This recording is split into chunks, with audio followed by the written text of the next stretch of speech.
Cadillac jadi tim kedua yang lakukan shakedown perdana mobil 2026 secara langsung di sirkuit.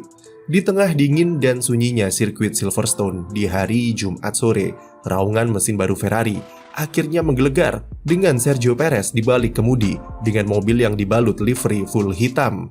Momen ketika Perez keluar pit adalah saat-saat bersejarah dan bisa dibilang cukup emosional bagi Cadillac sebagai titik start bagi mereka yang berstatus tim baru yang akan lakoni debutnya musim ini.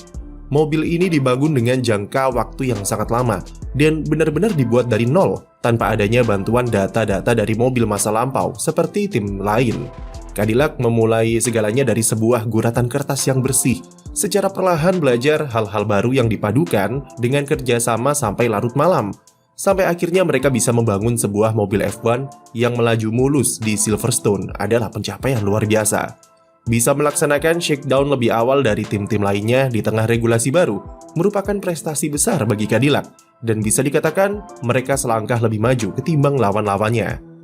Sama seperti Audi di Catalunya, tujuan shakedown Cadillac adalah memeriksa semua komponen, sensor, dan mesin berjalan tanpa ada hambatan, serta mengetahui apa saja kekurangan serta masalah yang muncul.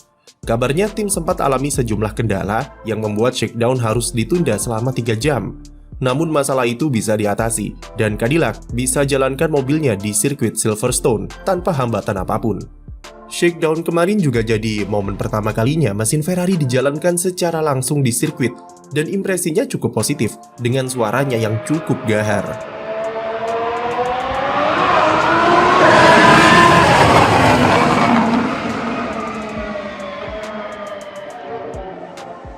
Dari aspek mobil memang belum bisa kita nilai karena sepertinya Cadillac memakai versi basic dari desain mobil 2026 yang akan mereka tampilkan nanti. Tapi ada beberapa hal menarik yang jadi pembeda dan memberikan petunjuk soal seperti apa pengembangan mobil musim ini. Dari depan, komponen yang memancing perhatian kami adalah desain end plate. Jika dibandingkan dengan Red Bull RB22 versi render, desain winglet di bagian end plate jelas punya perbedaan signifikan dengan versi Cadillac yang posisinya lebih tinggi dan cukup lebar. Winglet end plate sayap depan akan jadi area yang akan diutak-atik oleh engineer aero guna memisahkan airflow antara mana yang akan diarahkan ke dalam atau inwash dan mana yang dibuang ke arah ban dan menghasilkan tire wake serta outwash. Posisi winglet di Cadillac lebih tinggi dan sekilas kemiringannya menghadap ke atas. Jadi bisa diasumsikan jika tim ingin arahkan airflow ke atas roda untuk kemungkinan besar membantunya mengurangi drag yang dihasilkan dari kontak airflow ke ban depan. Ini juga membantu hasilkan airflow yang setidaknya lebih bersih di area side pod serta floor. Area bawah end plate Cadillac juga terdapat elemen penghasil outwash demi maksimalkan efisiensi aerodinamika serta membantu optimalisasi downforce. Cadillac memilih adopsi model suspensi depan pull rod di mobil 2026 mereka, berlawanan dari Red Bull yang memilih kembali ke desain push rod demi keuntungan aerodinamika serta kemudahan akses mekanikal, serta mayoritas tim kabarnya lebih condong ke desain push rod dengan alasan serupa.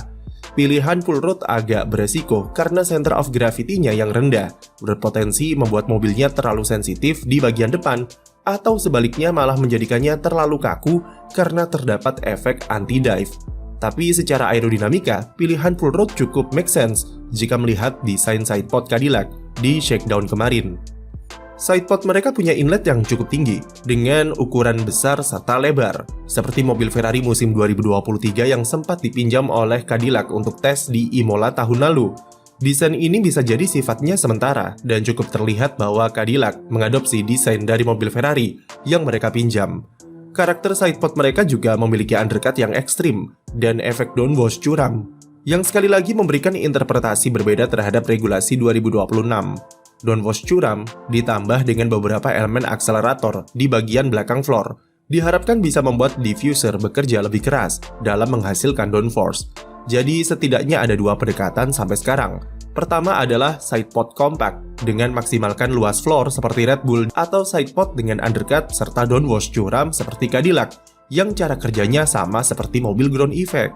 Melihat suspensi pull rod di depan, mungkin salah satu tujuannya adalah mereka ingin alirkan airflow secara maksimal di area sidepod inlet dan bagian atasnya. Pull rod artinya juga Cadillac prioritaskan airflow yang mengalir ke area underfloor demi maksimalkan downforce. Untuk suspensi belakang, mereka memakai konfigurasi push rod yang memang cukup general di F1 modern. Komponen gearbox disuplai langsung oleh Ferrari, namun casing dan cara mountingnya akan disusun sendiri oleh Cadillac yang membuat geometri suspensi belakangnya bakal berbeda.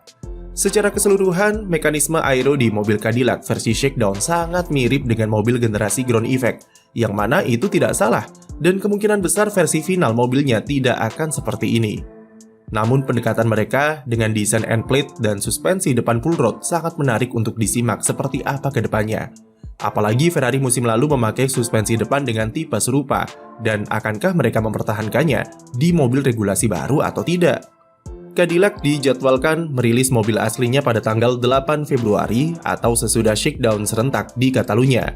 Di Barcelona nanti, Cadillac akan memakai livery spesial yang berisi nama-nama engineer yang bekerja sama dan berperan besar dalam keberhasilan mereka membangun mobil F1 perdananya. Di antara ratusan nama itu, terdapat satu nama yang sangat membanggakan karena ada engineer Indonesia yang turun tangan dalam pembuatan mobil F1 Cadillac. Dia adalah Stefanus Wijanarko, yang sebelum ini juga sudah terkenal sebagai salah satu engineer di skuad Faenza dan punya peran di balik layar dari kemenangan Pierre Gasly di Monza 2020. Alumnus ITB tersebut sekarang berposisi sebagai lead engineer aero di Cadillac dan sudah punya pengalaman lebih dari 1 dekade di skuad Faenza sejak timnya masih bernama Toro Rosso. Om Steffi direkrut Cadillac tahun lalu dan jadi bagian dari sejarah tim dalam fase-fase awal mereka di balap F1. Sebagai tim baru, ambisi Cadillac untuk saat ini memang tidak muluk-muluk, dengan fokus utamanya adalah pembangunan fondasi serta membiasakan diri dengan operasional di F1 yang rumit. Tapi mengingat mereka adalah tim Amerika dan terakhir kali ada tim Amerika yang debut di F1 adalah Haas pada 2016, standarnya mungkin agak sedikit tinggi. Kita ingat, dengan Haas pada balapan-balapan awal sukses berikan gebrakan sebagai tim baru bersama Romain Grosjean dengan meraih 22 poin dalam 3 race pertamanya. Meski setelah itu mereka paceklik poin, tapi musim debut yang fenomenal dan operasional tim yang minimalis merupakan fondasi kokoh bagi Haas untuk bisa bertahan di F1 sampai sekarang. Ada ekspektasi bahwa Cadillac minimal bisa meraih poin sebanyak musim debut Haas, karena mereka berstatus sebagai brand raksasa dengan backingan uang serta fasilitas yang lebih jor-joran. Persiapan Cadillac juga jauh lebih matang, karena riset mobil sudah dilakukan 2 tahun sebelumnya sejak perusahaan ini masih di bawah naungan Andretti. Bahkan secara fasilitas, Cadillac sudah memiliki simulator super canggih yang membantu Sergio Perez dalam mempersiapkan musim comeback-nya. Simulator itu bisa mereplikasi setiap skenario yang dibutuhkan saat balapan dan memberikan data-data penting bagi tim sebelum terjun langsung ke sirkuit. Sementara, Haas saja baru punya simulator 8 tahun sejak mereka debut. Target realistis bagi Cadillac adalah kompetitif di papan tengah, setidaknya selama mereka masih berstatus sebagai tim customer yang mesinnya disuplai oleh Ferrari sampai 2028 nanti. 3 tahun ke depan harus mereka manfaatkan sebaik mungkin untuk membangun tim dengan kapabilitas tinggi serta mental yang progresif jika ingin panen kesuksesan ketika beralih jadi tim pabrikan bersama General Motors.